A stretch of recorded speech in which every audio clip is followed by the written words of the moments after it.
Christchurch spun into lockdown. School children warned to stay inside, heavily armed police on the streets, a stream of ambulances, and hospitals overwhelmed by multiple casualties. This couple dropped their son off at the mosque and don't know where he is. I haven't heard from Tarakul, so and I appreciate there's a lot of other people who haven't heard as well.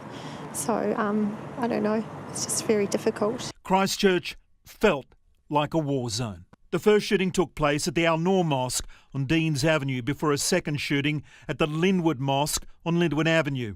Nearby Christchurch Hospital was quickly placed in lockdown, as well as schools across the city. A beige Subaru was later rammed by police on Brougham Street, around 2 kilometres from the Al Noor Mosque.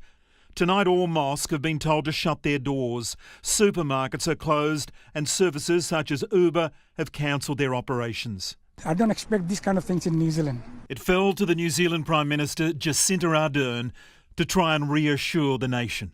This is one of New Zealand's darkest days. Assalamu alaikum wa rahmatullahi wa barakatuh. Today we are here at the State Library to condemn the attack happened at 2 masjids in New Zealand, in Christchurch, where subhanallah almost 50 brothers and sisters, they were made shuhada, or they were made shaheed, and they were martyred in a cold-blooded, racist, white supremacist, right-wing extremist terrorist attack done by this fanatical guy. So we are here to condemn it, and we will be inshallah asking some people about their views and what they think about this attack. I'll be posting some more details inshallah as we go. But one thing is, let us all pray for them, remember them in our dua. And there's the New Zealand Masjid Community Trust, something, they made a Launch Good page to raise funds for those affected by this attack. I'll be posting the link below in the description inshallah. We can go and donate to that cause, and let's make dua and let's help them in whatever way possible we can, especially from Australia and New Zealand. So I'll just show you what we are doing at the moment.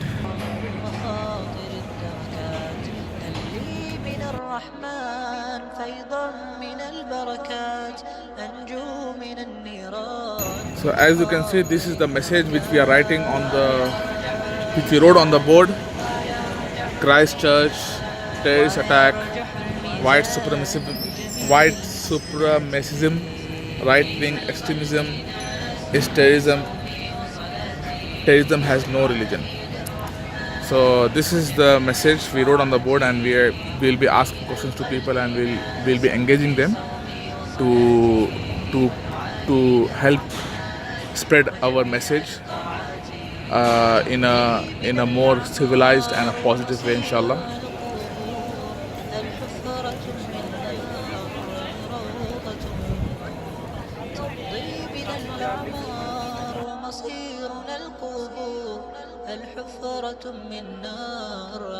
Okay guys, you need to understand that racism is racism no matter what, and nobody, who they are or what religion or belief they have, you need to support them all. I don't care about what government says or different radical groups say. Extremists are extremists.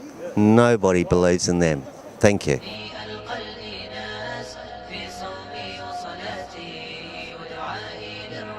Well, I think it's obviously a tragedy, but I think what's more tragic is a lot of people think this is just an isolated incident a lot of the time, and a lot of people don't think of these sort of actions of white supremacy being a systemic thing or being a spread thing, and it's also being condoned by a lot of people who don't speak up about it. A lot of leaders, current administration in a lot of countries.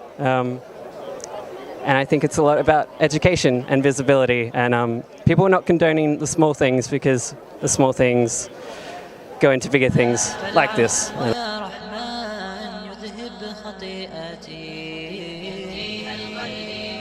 I'm here at this rally today. I've come in on the train from the Mornington Peninsula to stand in solidarity with my Muslim brothers and sisters here in Melbourne, and to note and to support Muslims everywhere in their struggle to be free, to live in a just society with no violence.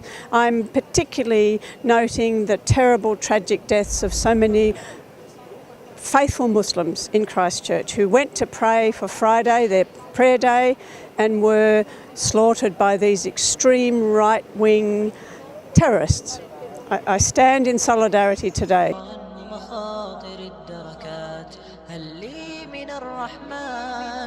I think first of all, I would appreciate the response that our Prime Minister Scott Morrison has given.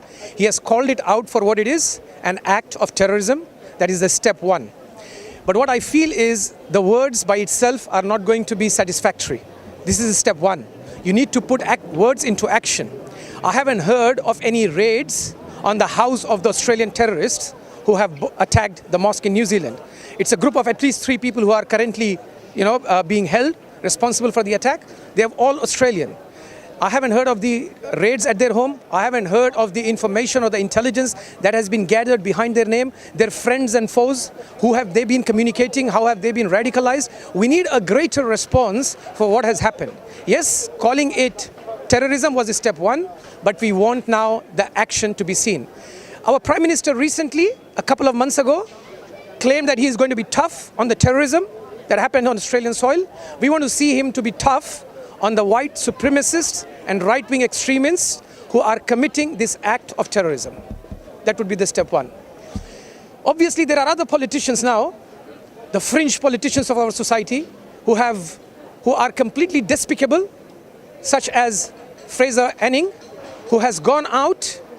The audacity is just astonishing. He goes out and he says that the mosque attack, the responsibility is on the shoulders of Muslim migration. This is not just horrific, but this is dangerous.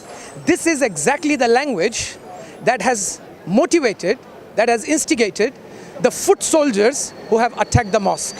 I call them simply foot soldiers. They're not real perpetrators. The perpetrators are unfortunately sitting in our parliaments and spewing hatred against certain communities, increasing Islamophobia, the constant bombardment against Muslims and anti-Muslim sentiment is what is the root cause of the entire trouble.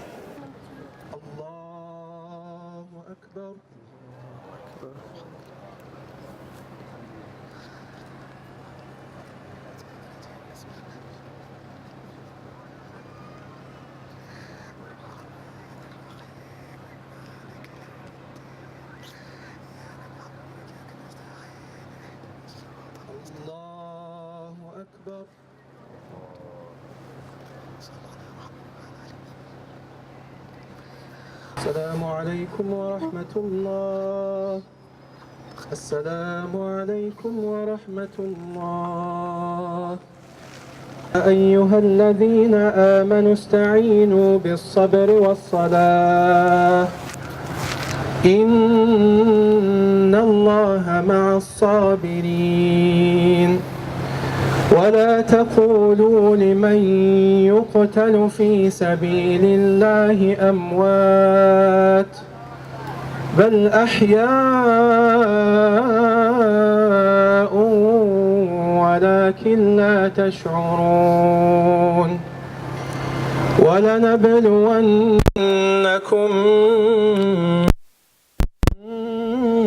من الخوف والجوع ونقص من الأموال والأنفس والثمرات وبشر الصابرين الذين إذا أصابتهم مصيبة قالوا إنا لله وإنا إليه راجعون. أولئك عليهم صلوات من ربهم ورحمة وأولئك هم المهتدون.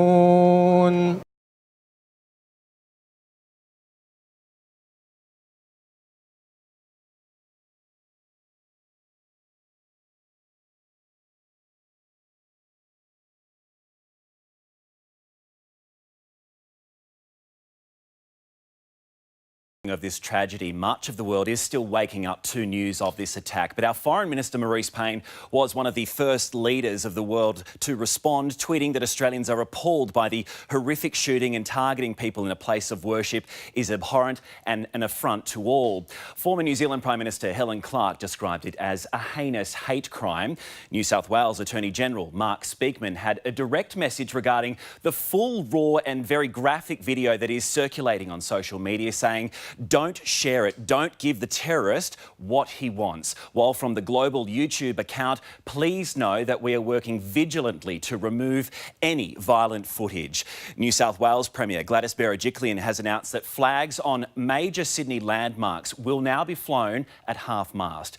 A message posted by the Australian National Imams Council reiterates that violence, extremism and acts of terrorism do not belong to any religion or faith. While cross-code footballer and devout Muslim Sonny Bill Williams uploaded a very emotional video saying that he is deeply, deeply saddened that this would happen in his beloved New Zealand. Assalamu alaikum wa rahmatullahi wa barakatuh. Just heard the news and I couldn't put into words how I'm feeling right now. Just sending my du'as to the families. Apparently there's close to 30 people dead.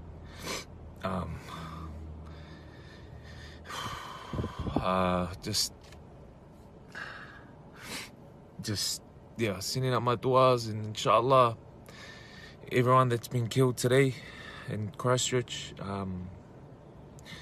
your families, you can take. Just sending my du'as to your loved ones. Inshallah, you guys are all in paradise. And yeah, I'm just